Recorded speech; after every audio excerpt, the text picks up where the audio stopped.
नमस्कार, दुपारच्या बातम्यांमध्ये आपलं स्वागत। सविस्तर बातम्या आपण बघणार आहोत। प्रशांत कोरटकर याचा मोबाईल पोलिसांनी ताब्यात घेतलेला आहे। मोबाईल कोल्हापूर पोलिसांनी ताब्यात घेतलेला आहे। नागपूर सायबर सेलकडून कोल्हापूर पोलिसांनी हा ताबा घेतलेला आहे। नागपूरमध्येच तो सुपूर्द करण्यात आला पोलिसांकडे आणि नागपूर सेलकडून तो कोल्हापूरच्या पोलिसांच्या पथकाने ताब्यात घेतलेला आहे। कोल्हापूरचं पथक मोबाईल घेऊन संध्याकाळी येणार आहे।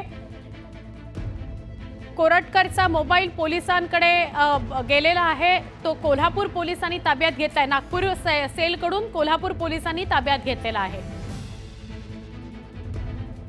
प्रशांत कोरटकर याच्यावर पहिला गुन्हा कोल्हापूरमध्ये दाखल झाला।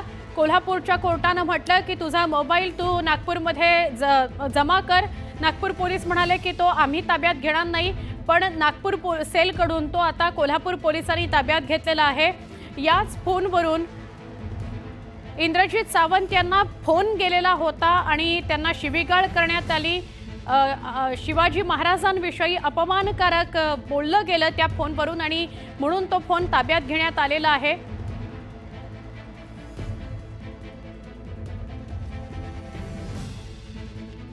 दरम्यान महापुरुषांच्या अवमानाच्या मुद्द्यावरून मुख्यमंत्री देवेंद्र फडणवीस चांगलेच आक्रमक झाले।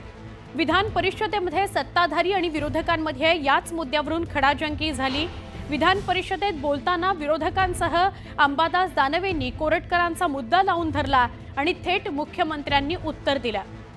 पंडित नेहरू यांनी शिवरायांवर आक्षेपार्ह लिखाण केलं होतं, हिम्मत असेल तर त्यावर तुम्ही बोलणार का, असा प्रतिसवाल त्यांनी उपस्थित केला। तसंच कोरटकर हा चिल्लर माणूस असून त्यावर कारवाई होणार असंही देवेंद्र फडणवीसांनी सांगितलं। कोरटकर असेल किंवा कुणीही असेल, छत्रपती शिवाजी महाराज, संभाजी महाराज यांच्याविषयी जर कुणीही काहीही अपमानजनक बोललं तर ते खपवून घेतलं जाणार नाही, असं देवेंद्र फडणवीसांनी यावेळी खडसावलं।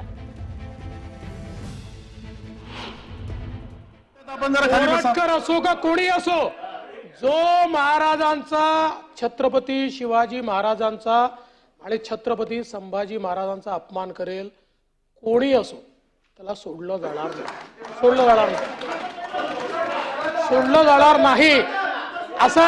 असं आहे एक लक्षात ठेवा, समजा काही न्यायालयाने निर्णय दिले असले तर वरच्या न्यायालयात जाऊ, पण सोडणार नाही। कोरटकर वगैरे तर चिल्लर लोक आहे हो। मला सांगा, जितेंद्र आव्हाड काय बोलत, त्याच्यावर कधी निषेध नाही केला तुम्ही? जितेंद्र आव्हाड या ठिकाणी म्हणता की औरंगजेब होते म्हणून छत्रपती शिवाजी महाराज, औरंगजेब किती बलाढ्य होता, महाराज 5 फुटाचे होते, हे रेकॉर्ड होत, त्याच्यात नाही निषेध करत तुम्ही। असं सिलेक्टिव्ह करू नका। छत्रपती शिवाजी महाराजांचा अवमान या ठिकाणी सहन करणार नाही। अरे देश धर्म पर मिटने वाला शेर शिवा का छावा था, महापराक्रमी परम प्रतापी एक ही शंभू राजा था,